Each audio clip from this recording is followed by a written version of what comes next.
lubbuun haati lubbuun jirtu haatiiti jedhu kubsattee jeetti bilbilaanuu silkiin jalaan kaasuu jeesanii arra garuu deebi'ee gargaara jechuun ni ulfaata.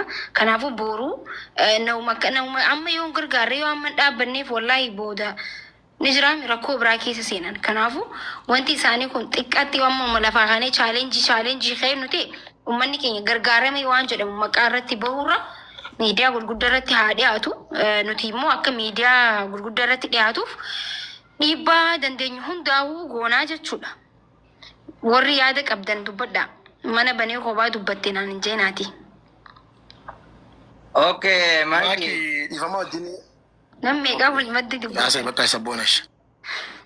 itti deddeebi'uu feetan yaasaa galatooma hundi keessanuu waan gaarii jirtanii wanni inni jechuu barbaadani.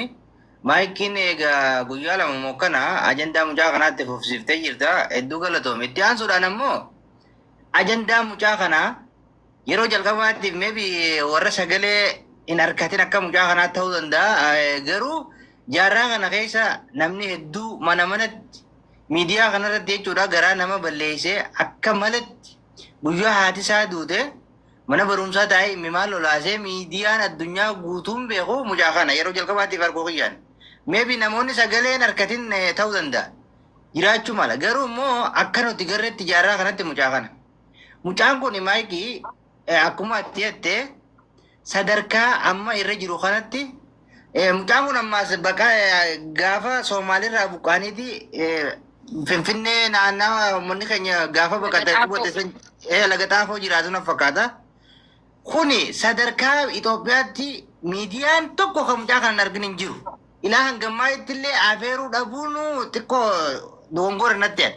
Maaliif hatta kaantibaan teenya magaalaa Finfinnee bulchitu adeemejilleen mana kan nuufi qabdi Finfinnee walakkaadha. Kun dirqama Oromummaati. Si galtee mucaa kana ol guddifnee gadhaabuu qabna akkuma ati jette kana. Waan ajandaa guyyaa lamaa fi tokkooti mana manatti namuma Oromoo deeme ilmuma namaatirraa haqa qaba mucaan kun. Maaliif guyyaa haati ta'e duute ilmi namaa sadarkaa daa'imummaa kanaan sammuun daameeji sammuusaa iftoowatee waada haadha xiyyaatiin guute jee mana barumsaa dhaqee immimaan buusee qalama akkatti barreessu dhabe obboleessu. Si galtee akka wahuma ta'uu dhabe jechuudha. Viidiyoo isaa yeroo garee wallaahi takkaa namaaf hin boonye miidiyaa kanarratti wallaahi laazim. Takkaa rakkatuma fedhee boo'een beeku garuu tasaatuun kophaa na boochifti. Wallaahi kanaafi mootummaarraa eegale namni hin harkin hin jiru.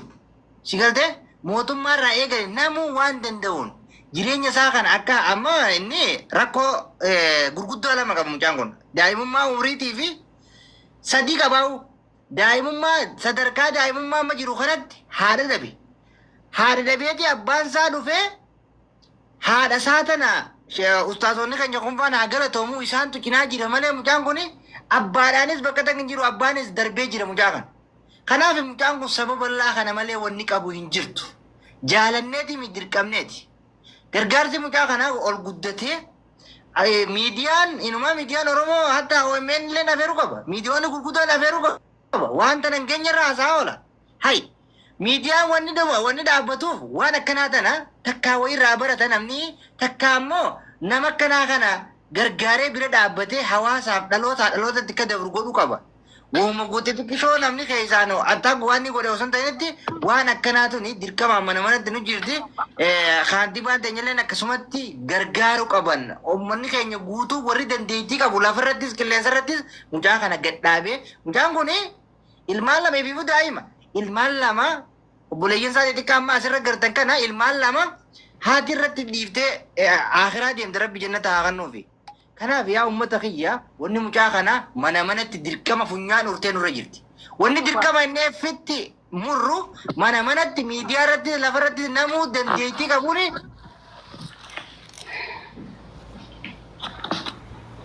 Maal taate neetworkii keeti? Haaloo. Amma ni deebuutti maakii. Yaada bareedaadha. Anis namoota miidiyaa tokko warra showuu dhiyeessu. Oya bibi gargaarsa guyyaa lamaa kan miidiyaa osoo hin ta'initti gargaarsi isaa bifa bal'aadhaan waan mul'ata qabu waan isaafillee nuufillee gammachuu qabu waan nutillee sammuun teenya itti rahaa qabdu harkachuu qabu. Harkachuu qabaa mi dirqama goonallee.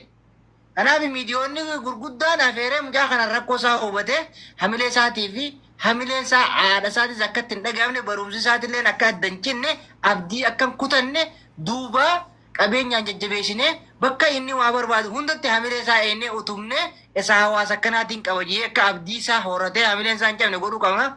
Hundumaafuu maayikirraa eegalee ustaasonni keenya warri lafarratti jajjabeessitanii akkana gootaniis hedduu galatooma ulfaadhaa isinii wajjin jirra waan dandeenyu hundaan isinirraa bu'ee dhiifama naa godha.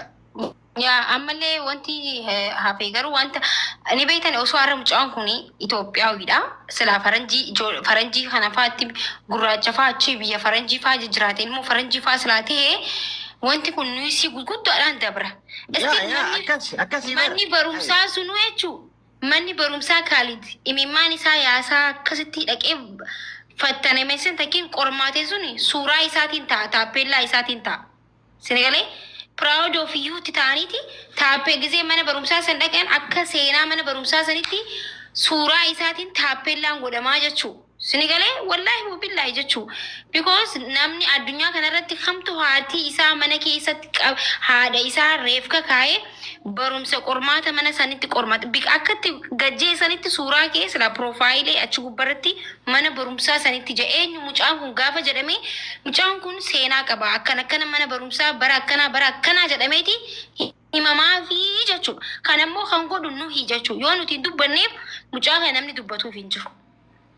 Haati jirtu duute abbaan jiru fuudhee bika biraa jira isaan quban qabu nuti dhalootni kun yoo hin dubbanneef mucaan kun gabbee ofirraa dubbatatu hin danda'u mucaan xiqqaadha kun godhamuu qabaa fi kun ta'uu qabaa fi kan jennu nuhi kanaafuu hundi keenya waan kanarratti sagalee taanii miidiyaa guddatti akka ol ba'uuf sagalee haa taanu hundi keessan ammarraa eegalaati.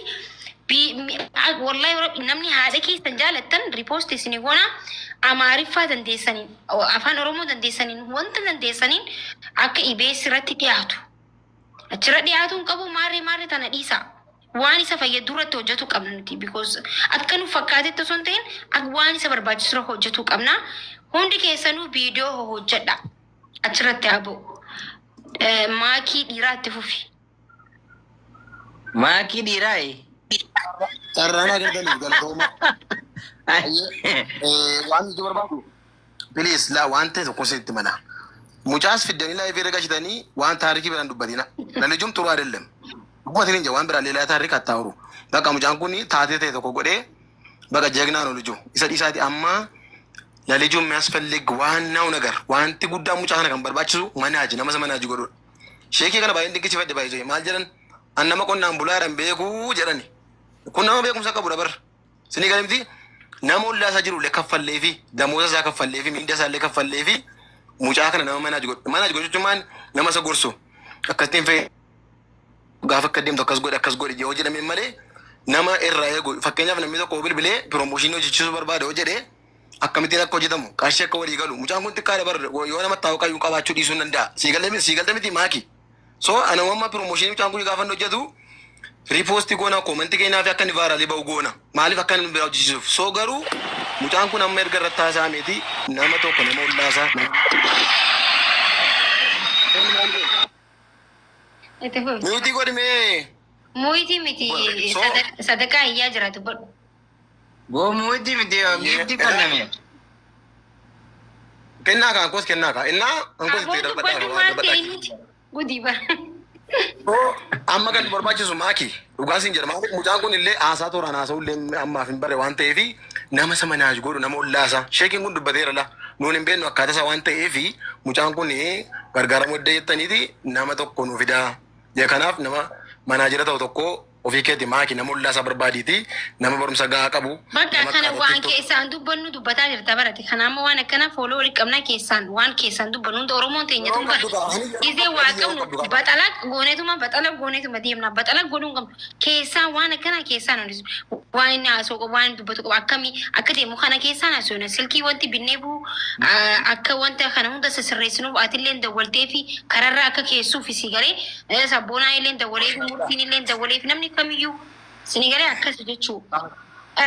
Jaan Sudaan immoo mucaa kana hin beektanii haati suni wallahi rabbiin jannataan haa faqu caffee jannataa haafuu fi ربي ولا جنتها بنو في سديتن جنتها خنف يا ربي أتي يا ربي سديتن جنتها خنف يا ربي أتي فولا إفات يا ربي إبسف دكانك أبري سن إبسف يا ربي ندندس يا ربي رحمة قولي يا ربي سديتن جنتها خنف يا ربي جافي جنتها عفيف يا ربي ندندس يا ربي قافي وندر سلبس يا ربي يا ربي يا ربي يا ربي يا ربي ندندس وانت خيسانو دعاء يقول عافي ربي رحمتها قولوف ربي رحمتها قولوف ربي رحمتها قولوفي عتلي ربي سيعجب السوق هالي دوخي يا وبليس خي تكشا وندك ينيا وغرس ديمنا أبشير يا هاتي تنو يجو هذا تنين أجاب سفدي ربي رحمتها قولوفي جتشو هذا جبدو جتشون هذا الموسي وان غيره تقولي فتي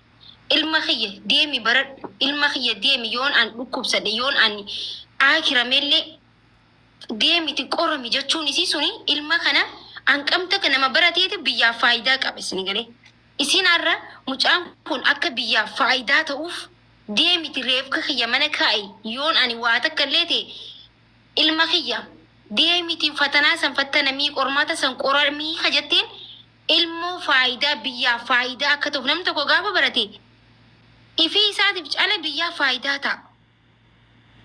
كبرتي ما كده نبر دبيلن تدي نافات كابينا دريف غرو لا لا وانت كوجر نبيدا قدنا بيتينيا دي في حالة بيتينيا كان لالتي وني تك تك بيتا أولينكاني ماله أما مجام كون سلا بيا عربا تك بيا فرنجي بيا تو غردنته هاتي ساساني سي سينا كيسا قلموجي سينا بر دقي سينا نمدورا namni nutti himaa ture tagartee nuti hin beekne tuni waan hangana hin geenye ni beekta.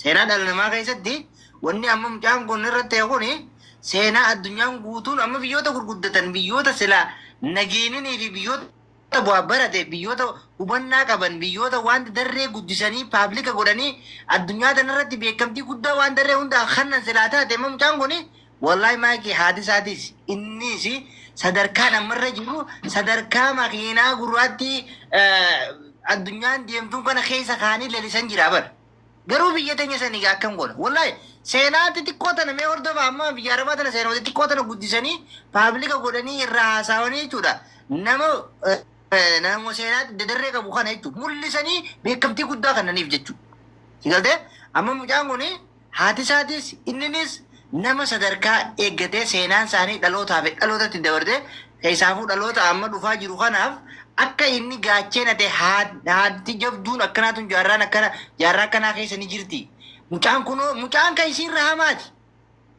Daran isii caalaa mucaan bakka san dhaquu danda'uu isaa san bu'aa ummaa isaa san godhuun kuni waan hedduu ani kumaan jalqaba siin jee miidiyaa kanarra turree jirra. yeroo jalqabaatiif namni seenaa isaa hedduu warana nyaatee imimaan buuse isa kan garuu seenaa addunyaa kana hogguun hordofu waan